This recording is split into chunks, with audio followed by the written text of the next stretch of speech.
নমস্কার বন্ধুরা, YouTube channel উমার সংসারের আরও একটি নতুন পর্বে আপনাদের স্বাগত জানিয়ে শুরু করছি আজকের পর্ব।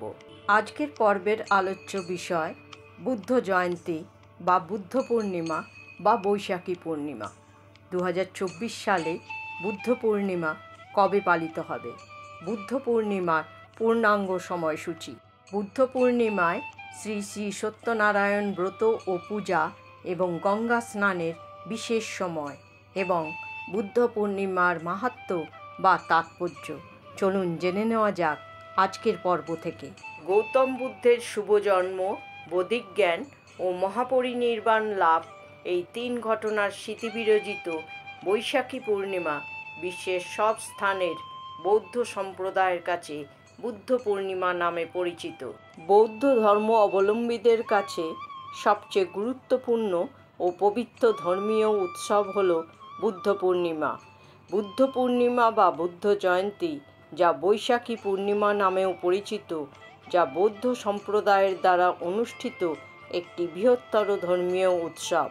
নেপালের তরাই অঞ্চলের কপিলাবস্তুর লুম্বিনী উদ্যানে শাক্য নামে এক ক্ষত্রিয় রাজ পরিবারে বুদ্ধদেব জন্মগ্রহণ করেন।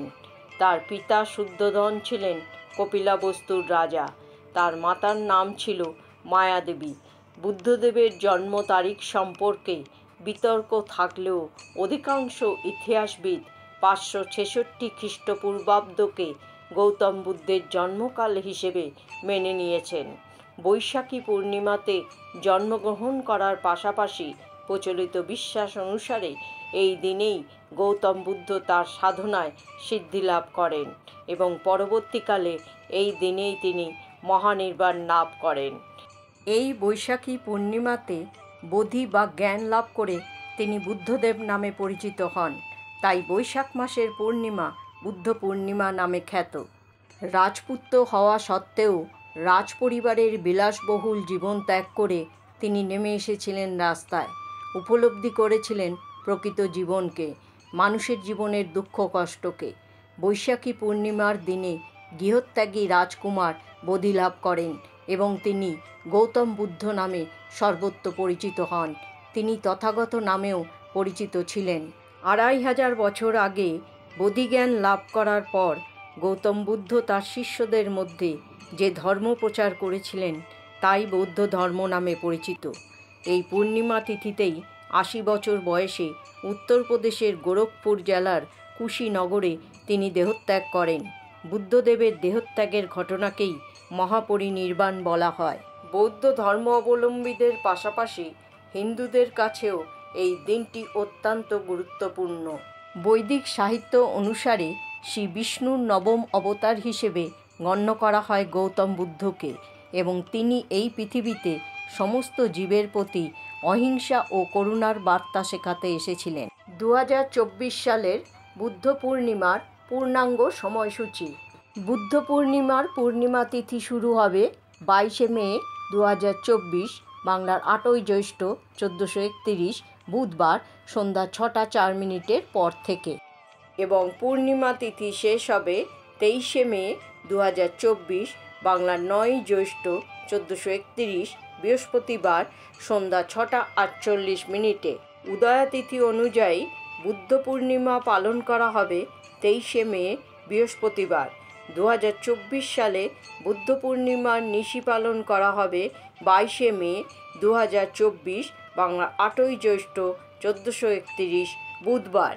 বুদ্ধ পূর্ণিমায় শ্রী শ্রী সত্যনারায়ণের ব্রত ও পূজার বিশেষ সময় হবে 22 মে 2024, বাংলার 8ই জ্যৈষ্ঠ 1431 বুধবার সন্ধ্যা 6টা 11 মিনিটের পর থেকে রাত্রি 7টা 47 মিনিটের মধ্যে। 2024 সালে বুদ্ধ পূর্ণিমায় গঙ্গা স্নানের বিশেষ সময় হতে চলেছে 23 মে 2024 বৃহস্পতিবার সকাল 6টা 12 মিনিটের পর থেকে সন্ধ্যা 6টা 48 মিনিটের মধ্যে বৈশাখী পূর্ণিমা বিহিত গঙ্গা স্নান, দান আদি।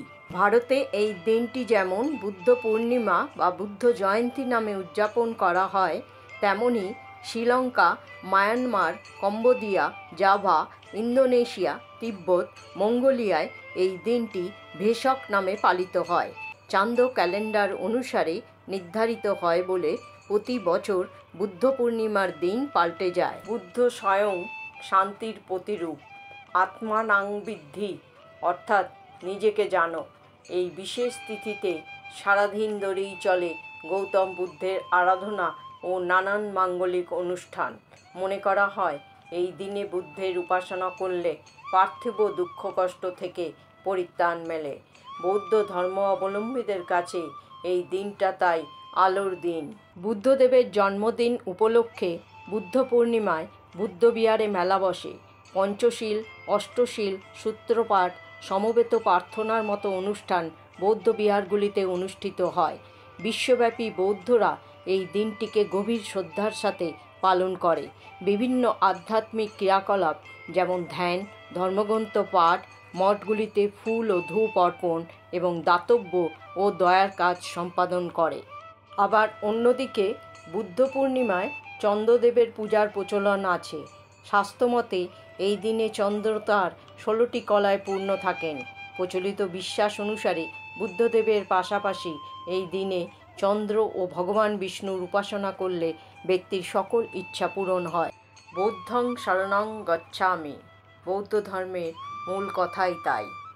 জগতের মানুষকে তিনি শোনালেন চিরভাস্বর, সর্বকালের গ্রহণযোগ্য একটি অমীয় বাণী।